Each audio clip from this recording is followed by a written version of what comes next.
Hello everyone, welcome to France career. I am Divyansh Ranjan. आज मैं आप लोगों के साथ न्यू वीडियो लेके आया हूँ। जैसे कि आपको पता है कि फाइनेंस कैरियर यूट्यूब चैनल पर एनएचआई से रिलेटेड जो एक कंटेंट पोस्ट आई है उस रिलेटेड पीवाईक्यू सीरीज चल रहा है। तो आज पीवाईक्यू का पार्ट 3 है। ऑलरेडी आप लोग को 2 वीडियो मिल चुका है एनएचआई एक कंटेंट पीवाईक्यू सीरीज का। तो आज पार्ट 3 में हम लोग डिस्कस करेंगे income tax part 1 PYQ series discuss करूंगा। इस वीडियो में बताऊंगा कि जो भी इंटर लेवल बीकॉम लेवल पर जो वैकेंसी आती है, उसमें किस टाइप का क्वेश्चन पूछा जाता है। तो आप इस वीडियो को एंड तक देखिएगा क्योंकि ये पीवाईक्यू से आपको काफ़ी ज़्यादा हेल्प होने वाला है प्रिपरेशन में। तो आप प्रिपरेशन करना चाहते हैं तो हमारी वेबसाइट finanscareer.in पे विजिट करके आप अपना प्रिपरेशन कर सकते हैं।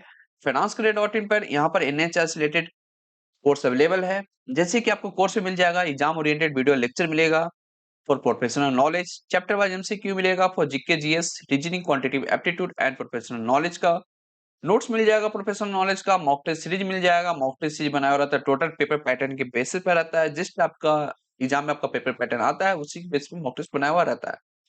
और आपको 100 plus PSU previous year question paper मिलेगा जिससे आपको आइडिया मिल जाएगा किस टाइप का क्वेश्चन पूछा जाता है। बहुत सारा ऐसा क्वेश्चन भी आता है जो आपको रिपीटेड क्वेश्चन देखने के लिए मिलता है पीएसयू में। तो आप इतना पीवाईक्यू सोल्व कर लेते हैं, मॉक टेस्ट दे देते हैं, चैप्टर वाइज एमसीक्यू सोल्व कर लेते हैं, तो आपको काफी अच्छा प्रिपरेशन हो जाएगा एनएचआई कंटेंट पोस्ट के लिए। और आप कोई भी अदर पीएसयू का प्रिपरेशन कर रहे हैं तो सारा पीएसयू का कोर्स अवेलेबल है finanscareer.in पर। जैसे कि आपको पता है कि एनपीसीएल में वैकेंसी आया हुआ है, डिप्टी मैनेजर फाइनेंस का इसका एग्जाम डेट भी आ चुका है। 11 जनवरी का एग्जाम होने वाला है। एमएसटीसी में एग्जाम डेट आ चुका है, इसका एग्जाम आपका 4 जनवरी को होने वाला है। बीडीएल का एग्जाम आपका 11 जनवरी को होने वाला है।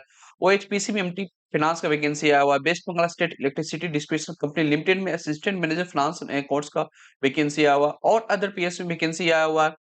तो कोई भी पीएसयू का प्रिपरेशन कर रहे हैं तो आज ही finanscareer.in पे विजिट करके आप अपना प्रिपरेशन कर सकते हैं। यदि आपको सिंगल कोर्स चाहिए जिससे आपका हर कंपनी का प्रिपरेशन हो जाए, वो भी कोर्स अवेलेबल है finanscareer.in पर। फाइनेंस करियर पावर पैक के नेम से आप इस कोर्स को परचेज करते हैं तो आपका प्रिपरेशन 100% हो जाएगा। तो आज ही वेबसाइट को विजिट करिए और अपना प्रिपरेशन स्टार्ट कर दीजिए। तो कोर्स और वेबसाइट का लिंक आपको वीडियो को डिस्क्रिप्शन बॉक्स में मिल जाएगा। और फ्रेंड, अभी तक आप इस चैनल को सब्सक्राइब नहीं किए तो आज ही चैनल को सब्सक्राइब करके रख लीजिए, क्योंकि फाइनेंस का मात्र एक ऐसा चैनल है जो आपको डेली बेस वैकेंसी का अपडेट देता है और जो भी रिलेवेंट कंटेंट होता है एग्जाम से रिलेटेड हर चीज चैनल पर डिस्कस किया जाता है। तो आज ही चैनल को सब्सक्राइब करके रख लीजिए। तो चलिए एनएचआई अकाउंटेंट पीवाईक्यू सीरीज का पार्ट 3 शुरू करते हैं। आज हम लोग के साथ इनकम टैक्स का क्वेश्चन लाया हूँ पार्ट 1। ऐसा आपको लोग के साथ 3 या 4 पार्ट लाने वाला हूँ इनकम टैक्स का, जो भी पीवाईक्यू में क्वेश्चन है इनकम टैक्स का। तो चलिए फर्स्ट क्वेश्चन की बात करते हैं। फर्स्ट क्वेश्चन बोलता है under the income tax act 1961 how many heads of income are specified. आपको पता है कि 5 हेड है इनकम टैक्स में: salary, house property, PGBP, capital gain and IOFS. Second question है the highest in hierarchy in the following income tax authority are. कौन सा है वो? सीबीटीटी होता है, जो कि हाईएस्ट हायरार्की होता है इनकम टैक्स अथॉरिटी का। थर्ड क्वेश्चन है entertainment allowance for non government employee is fully taxable होता है। यदि आप गवर्नमेंट एम्प्लॉय हैं तो आपके लिए फुल्ली एग्जेम्प्ट होता है entertainment allowance, but non government employee के लिए फुल्ली टैक्सेबल होता है। ये हम लोग सैलरी चैप्टर में पढ़ते हैं। यहाँ पर आपको दिख रहा होगा कि कौन सा क्वेश्चन कौन सा कंपनी से पूछा गया है। तो आपको इससे आइडिया मिल जाएगा कि बीकॉम लेवल और सीए इंटर और सीएम इंटर लेवल का क्वेश्चन में जो भी वैकेंसी आती है उसमें किस टाइप का क्वेश्चन पूछा जाता है। जैसे कि एक क्वेश्चन थर्ड था जो एनएचपीसी सीनियर अकाउंटेंट का जो वैकेंसी आई थी 2025 में, उसका उसमें एक क्वेश्चन पूछा गया था। नेक्स्ट क्वेश्चन है deduction under section 80 D of income tax act 1961 is liable for. 80 D में कौन सा सेक्शन आता है? एक क्वेश्चन है गेल इंडिया जूनियर अकाउंटेंट 2024 में वैकेंसी आई थी सीए इंटर सीएम इंटर के लेवल पर। इसका आंसर आएगा मेडिकल इंश्योरेंस प्रीमियम है जो सेक्शन 80 डी में आता है इनकम टैक्स 1961 का। नेक्स्ट क्वेश्चन है how many types of ITR form are available to Indian tax payer. ये भी क्वेश्चन गेल इंडिया का जूनियर अकाउंटेंट 2024 में वैकेंसी आई थी। इसमें टोटल आईटीआर फॉर्म होता है 7 आईटीआर फॉर्म होता है। तो आप आईटीआर फॉर्म 7 होता है, आपको हर एक आईटीआर का नेम याद होना चाहिए, कौन सा आईटीआर किसमें आता है। तो आपको एक पीवाईक्यू सीरीज में आपको सारा चीज कवर कराऊंगा हम लोग इस चैनल पर, तो आज ही चैनल को सब्सक्राइब करके आप रख लीजिए। क्वेश्चन नंबर 6 की बात करें तो क्वेश्चन नंबर 6 बोलता है under section 10 subsection 10 B maximum exemption for retrenchment compensation is 5 lakh rupees का मैक्सिमम एग्जाम्पशन दिया जाता है रिट्रेसमेंट कंपनसेशन का। एक क्वेश्चन आया था एयरपोर्ट अथॉरिटी ऑफ इंडिया में senior assistant accounts eastern region 2025 में क्वेश्चन पूछा गया था। नेक्स्ट क्वेश्चन है क्वेश्चन नंबर 7, वो है as per section 17 two subsection 2 which of the following is treated as perquisite. इसमें से कौन सा है जो रिक्विजिट ट्रीट किया जाता है। कैपिटल गेन नहीं किया जाता है, डिविडेंड फ्रॉम शेयर नहीं किया जाता है, इनकम फ्रॉम हाउस प्रॉपर्टी नहीं किया जाता है। इसका आंसर बी होगा, free accommodation provided by the employer, जो कि रिक्विजिट में काउंट किया जाता है। ये भी question airport authority senior assistant accounts eastern reason का 2025 का क्वेश्चन है। नेक्स्ट क्वेश्चन है section 193 of the income tax act deal with TDS of, वो डील करता है इंटरेस्ट ऑन सिक्योरिटी में डील करता है। सैलरी का सेक्शन हो जाता है 192, रेंट का हो जाता है 194, आई से आईबी तक जाता है, और प्रोफेशनल फी का सेक्शन हो जाता है 194 जे में आता है।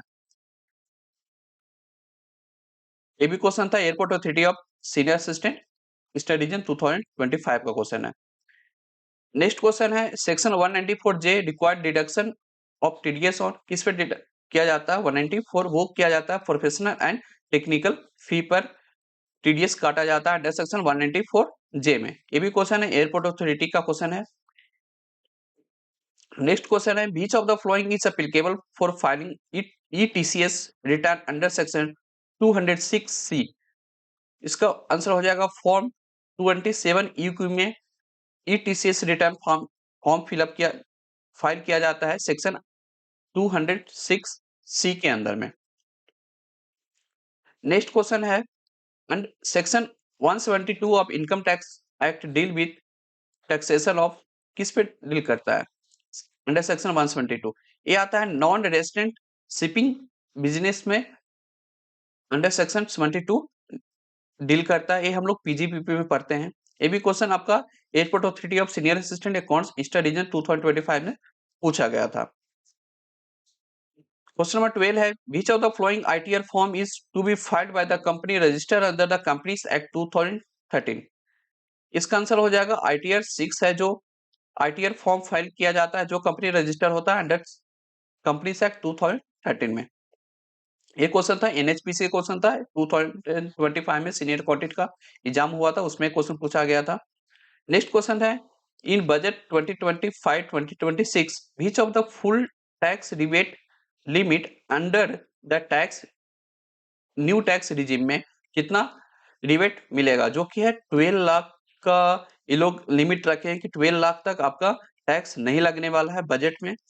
तो जो भी बजट आया, ये नहीं कि मान के चलिए कि आपका बजट के बाद आपका एग्जाम होता है, तो जो बजट रहेगा रिसेंट वो बजट आपको देखना है कि बजट में क्या-क्या न्यू अमेंडमेंट आया है, वो सारी चीज़ आपको देख के जाना है। तो देख सकते हैं कि एनएचपीसी में जो वैकेंसी आई थी 2025 में सेम क्वेश्चन पूछा गया था, बजट से रिलेटेड क्वेश्चन पूछा गया था, क्या लिमिट रखा गया है? इसका आंसर हो जाएगा बी हो जाएगा 12 लाख रखा गया था।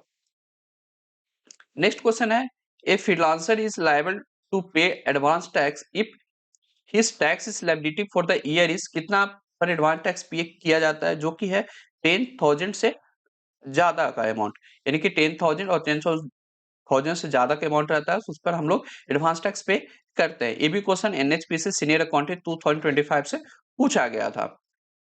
नेक्स्ट क्वेश्चन है according to the new tax regime in India for the financial year 2025-2026 tax payer can claim limit deduction including the standard deduction of dash and a specific exemption related to pension and homes loan के लिए कितना standard deduction मिलता है।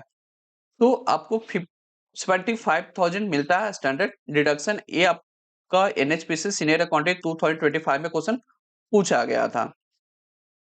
तो friend आज हम आप लोगों के साथ 15 क्वेश्चन डिस्कस किए हैं इनकम टैक्स का। तो इस टाइप का क्वेश्चन पूछा जाता है, आप सेक्शन लिमिट वगैरह पर अच्छा से फोकस करिए, उसको बाय हार्ट लर्न करिए, और जितना पीवाईक्यू सॉल्व करिएगा एमसीक्यू सॉल्व करिएगा, उतना अच्छा आपका प्रिपरेशन होगा। तो प्रिपरेशन करना चाहते हैं तो हमारी वेबसाइट financeclear.in से कर सकते हैं। financeclear.in पर NHIA कंटेंट का कोर्स अवेलेबल है। कोर्स और वेबसाइट का लिंक आपको वीडियो का डिस्क्रिप्शन बॉक्स में मिल जाएगा। तो आज ही वेबसाइट को विजिट करिए और अपना प्रिपरेशन आप स्टार्ट कर सकते हैं। तो ये पार्ट 1 था फ्रेंड, और पार्ट 2 आपको डेली इस चैनल पर आपको वीडियो मिलते रहेगा पीवाईक्यू सीरीज से रिलेटेड। तो आज ही चैनल को सब्सक्राइब करके रख लीजिए, और आपको ये वीडियो अच्छा लगा तो वीडियो को लाइक कीजिए, जितना ज़्यादा हो सके दोस्तों पर शेयर कीजिए। चैनल को अभी तक आप सब्सक्राइब नहीं किए तो आज ही चैनल को सब्सक्राइब करके आप रख लीजिए। तो चलिए मिलते हैं नेक्स्ट वीडियो में। Thank you.